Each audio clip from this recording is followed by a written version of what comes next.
Awalnya sebagai pengembala, endingnya jadi pengurus kebun pribadi milik majikannya yang sudah lanjut usia. Sebelum lanjut ke videonya, silahkan subscribe dulu, supaya kami semangat menyajikan video menarik lainnya untuk kalian semua. Nico adalah TKI, asal Indonesia yang bekerja di negara New Zealand, atau yang biasa dikenal dengan negara Selandia Baru. Nico bekerja sebagai pengurus hewan peternakan. Gaji Nico dibayar dengan angka yang sangat fantastis. Sebulan, ia dibayar oleh majikannya 35 juta per bulan. Total bekerja hanya 6 jam per hari. Wow, ini sangat luar biasa ya guys. Mauri adalah nama majikan Nico yang sudah berusia 50 tahun. Ia memiliki 2 anak gadis yang kini sudah berusia 20 tahun dan 18 tahun. Isla adalah anak Mauri yang berusia 20 tahun, dan Melly adalah anak Mauri yang berusia 18 tahun. Mereka tinggal hanya bertiga di rumahnya karena suaminya Mauri sering bekerja keluar negara, dan Nico tinggal di rumah tepat di sebelah rumah majikannya dengan seorang diri. Suasana pemandangan yang indah menemani hari-hari Nico. Bertemu dengan majikan yang baik hati membuat ia betah menjadi TKI di negara orang. Mauri majikan Nico yang sudah berusia 50 tahun, tapi usianya tak memakan kecantikan yang ia punya, membuat Nico sekali-kali kadang tak berkedip melihat majikannya yang sudah lanjut usia. Umur boleh tua, tapi jiwa dan bodi tetap muda, gumam Nico dalam hati. Hingga pada suatu hari, Mauri sedang duduk santai di teras rumah dengan memakai pakaian yang sedikit menggairahkan Nico. Tapi semua yang Nico lihat tiba-tiba hilang seketika. Loh, di mana Nyonya Mauri kok nggak ada lagi? Dengan nada pelan sambil matanya mencari di mana keberadaan Mauri majikannya itu. Buk, suara pundak Nico ditepuk oleh Mauri dari belakang. Nico, hari ini kamu libur dulu ya. Soalnya nanti malam kedua anakku akan pergi keluar kota. Kamu bantu mereka menyiapkan segala sesuatu yang mereka butuhkan.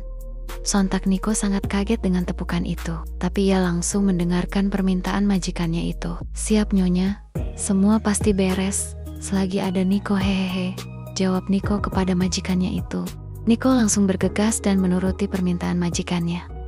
Saat Nico melihat kedua anak gadis Mauri, membuat Nico seakan berada di surga dunia yang sedang melihat bidadari bumi. Ini ujian apa godaan sih?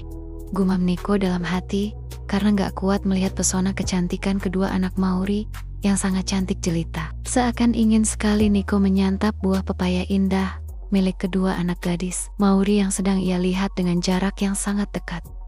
Tapi seketika pikiran kotor itu hilang. Nico pun selesai menyiapkan semua yang dibutuhkan oleh kedua anak gadis Mauri. Hingga malam pun tiba, kedua anak gadis Mauri pun berangkat keluar kota. Kini Mauri seorang diri di rumahnya, dan Nico pun sudah siap-siap untuk istirahat karena merasa capek membantu anak majikannya tadi siang. Mauri yang sedang santai di sofa dengan dress tidur yang ia pakai sehingga terlihat sangat anggun dan mempesona. Belahan buah pepaya yang begitu indah, walaupun sudah punya anak 2, tapi sepertinya masih enak untuk menyantap pepayanya. Tiba-tiba suara petir menggelegar terdengar, membuat Mauri sangat ketakutan.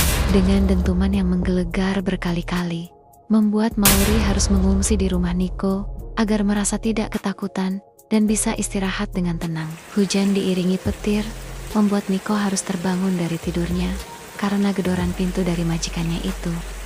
Tok, tok, suara pintu. Nico buka pintu. Ini Mauri, tolong bukain pintu kamu. Aku mau mengungsi malam ini dengan suara keras agar Nico terdengar dan membuka pintu ini. Saat Nico membuka pintu, suara dentuman petir dan kilatan cahaya membuat Mauri ketakutan dengan gerak refleks. Ia langsung memeluk Nico untuk berlindung dari kilatan cahaya dan petir yang menakutkan itu. Nico pun memegang pundak Mauri untuk menenangkannya. Kamu masuk ke dalam, aku tutup pintu dulu, kata Nico kepada majikannya yang sedang ketakutan. Mauri pun beranjak dan menuju tempat tidur, sedangkan Nico menutup pintu rumahnya agar majikannya bisa tidur dengan tenang. Mauri yang sudah berada di tempat tidur Nico, tapi Nico mengambil posisi untuk tidur di lantai, hanya berlapiskan selimut tipis, sehingga membuat Nico harus kedinginan. Nico, kamu tidur di atas aja sini, kata Mauri kepada Nico. Awalnya Nico menolak, tapi karena berkali-kali Nico menghargai Mauri, Jadi secara terpaksa Niko pun kini sedang berbaring tepat di sebelah Mauri majikannya. Pemandangan yang tak biasa kini mulai terlihat dengan jelas oleh Niko. Buah pepaya yang bergelantungan di pohon milik Mauri masih terlihat menarik untuk disantap.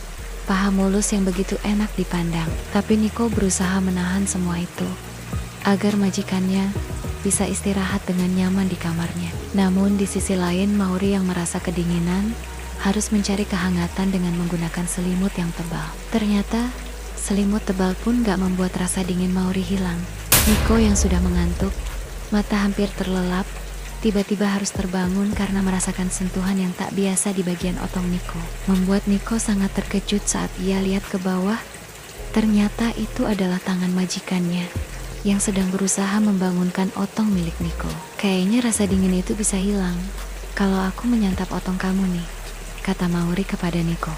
Niko langsung melotot seperti mau keluar bola matanya. Saking panik dan bingung ia harus bagaimana. Rasa campur aduk serta kebingungan harus melakukan apa agar majikannya berubah pikiran untuk menyantap otong Niko. Tapi itu hal mustahil terjadi karena Mauri kini mulut Mauri sudah berada tepat depan otong dan siap memakan otong Niko.